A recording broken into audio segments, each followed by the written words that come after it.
Thierry, good to meet you here in Thank you, Horasis, Joshua. man, in São Paulo. Thank you for having me. We're in your neighborhood, Yeah. so flew down here for the event. I mean, I love LATAM, and it's my first time in Horasis. Also, Brazil makes a lot of sense because what we discussed yesterday was the BRICS countries. They are leading the charge in the commerce. It is already a fact that the largest proportion of trade is being done through the BRICS. So Brazil, India, China, also Saudi. I think this is the growth component.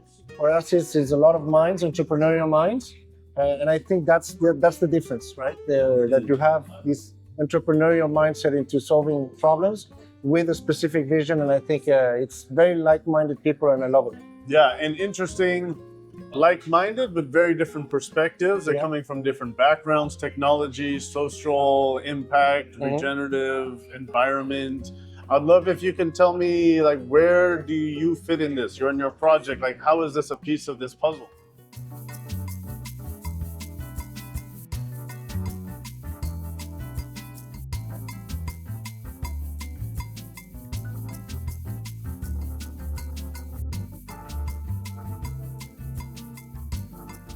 Right, so I'm the CEO and founder of AgAu, AgAu. So one token backed by silver AG, one token backed by gold AU.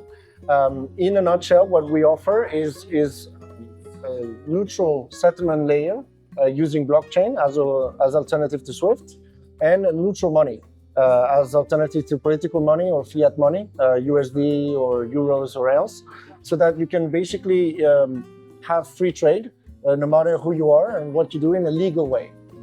So this is our vision, and I think this is a timely vision. Now we have today record highs in gold and in silver, and it is for a reason. Some people talk about de-dollarization. I rather like to talk about the free competition of monies. It's 6,000 years of evolution where gold is money, and I think it's an aberration of history since 1971 that it is not. So the most likely outcome, and you already see it with central banks, is gold becoming even more present. In 1971, gold was 80% the global reserves of central bank. 2015 was the peak of the euro, with 80% of dollars as in the central bank. Then the second one was euros, and then only the third one was gold. Now fast forward to today, gold has become the second one again, and I think it will naturally normalize to being the money that it always has been, to replace fiat.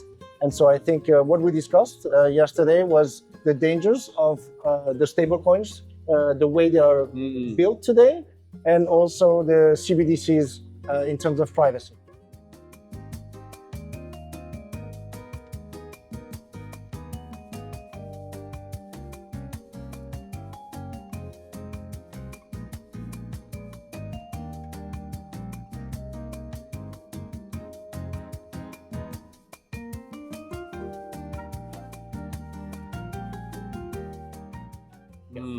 Yeah, lots of debates in that world, especially in the decentralized space, yeah? So one of the bad things of the stablecoins, the way they are functioned today, is threefold. Number one, it is most of them are already backed by fiat, which is a little bit ironic for the principles of Bitcoin to have the aim to depart from fiat and end up with one of the biggest stablecoins being fiat. That's the major problem. The second one is the way they are constructed is via trust. So really what they do is they have collateral on these trusts. They give you an IOU, but then they are the ones who take whatever these assets are and they reinvest it. So in other words, it's a little bit like if you have a CDO, like a collateralized debt obligation, but without the yield. You take the risk and I get to invest it. That's another problem. Second problem is also that it is still in a bank. So you're not segregated from the banking system, the centralized banking system whatsoever. If anything, you're a derivative of that because your assets are in a bank. So the run on banks and the contagion effect is still valid. And last but not least is definitely the company that issues the stablecoin. They also carry a risk.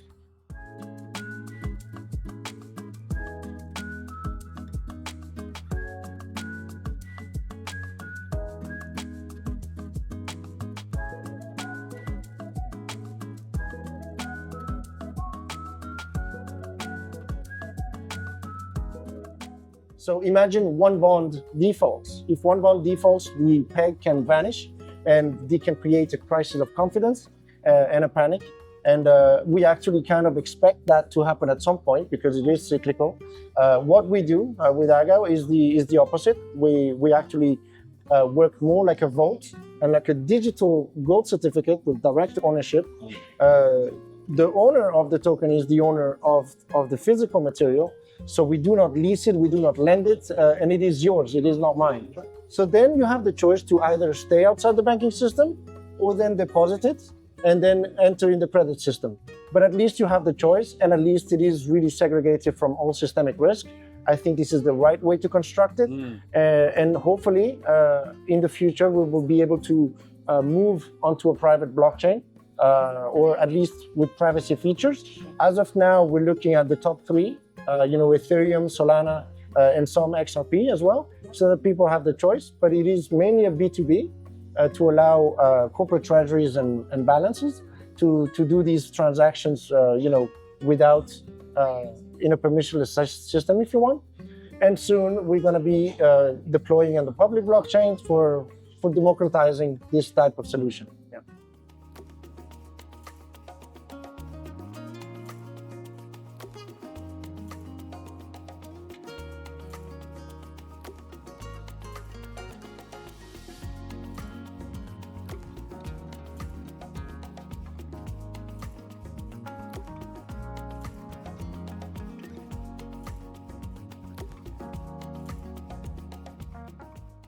So we are very focused usually on the human solutions. Yeah. What is the human impact here? Well, I think it's a very good question, because at the end of the day, you cannot construct a solid economic system if your monetary base, if your bedrock is fiat money or it is bad money. Now, what I always say is, previously you could save in gold and silver for the longest period of time, and you could guarantee that your next generations will be able to maintain this purchasing power. Nowadays, you have to be both, let's say, a doctor, but then also an investor, just to keep up with inflation.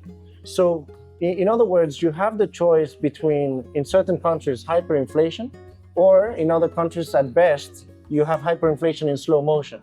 But essentially, central bankers and the monetization of the debt that is rampant today basically guarantees you poverty over a course of 50 years at 2% target inflation.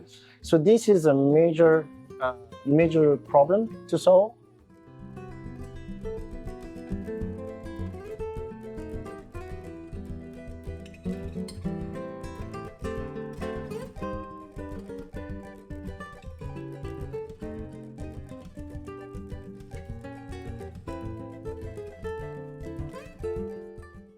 So we're trying to solve that problem, not only for corporates now, but then also for the rest of the world. And I think if you have, neutral money, if you have real money, which is the store of value, besides the medium of exchange and unit of account, money, cash and fiat has failed at the store of value. We're just bringing back normalization in a way, and apolitical money in a world that is increasingly polarized. I think that is something that a lot of people want, and I know of nobody who wants a CBDC. I've yet to find somebody who claims that they really want a social credit score or a CBDC. I think we're going towards a choice where you can have private money and get the government out of your pocket and out of your pants in a very libertarian way. And I think this is really the vision that we can bring here at Horasis. Yeah, choice sounds like freedom. I mean, it is, I think, the principles that every human is naturally inclined, to live in a good society. The tragedy of this world is that a lot of the politics and governments are the ones creating the issues and creating wars and conflicts. By and large, people are peaceful. We believe that the best way to achieve peace is through trade and not through politics. And so therefore, if you have more and more relationships in trade, you will have more and more peace. Yeah.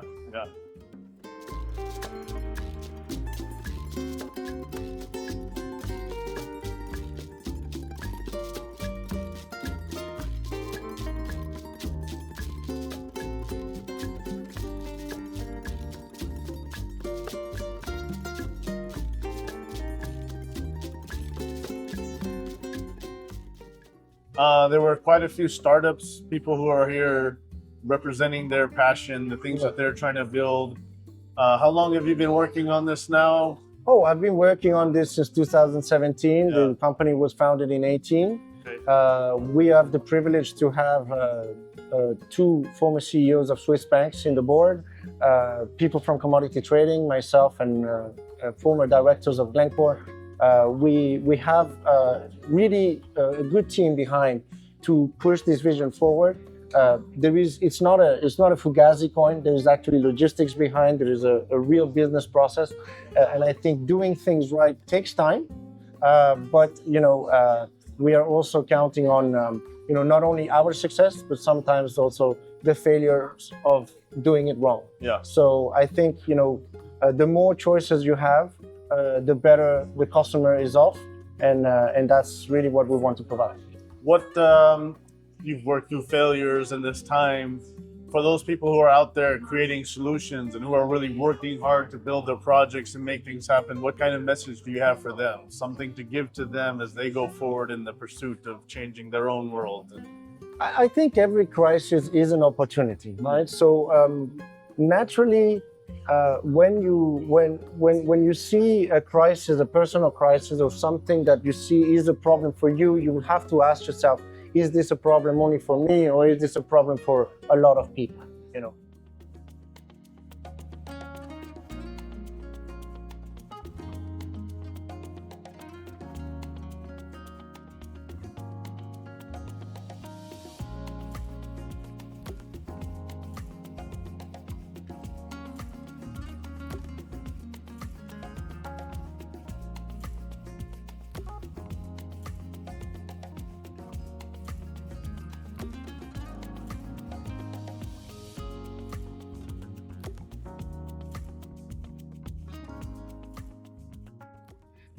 The more problems you solve for other people, the richer you become. Now, either you become rich because of people say thank you with money, or better, they say thank you with kindness and love, which I could argue is a lot more valuable to have a very good life.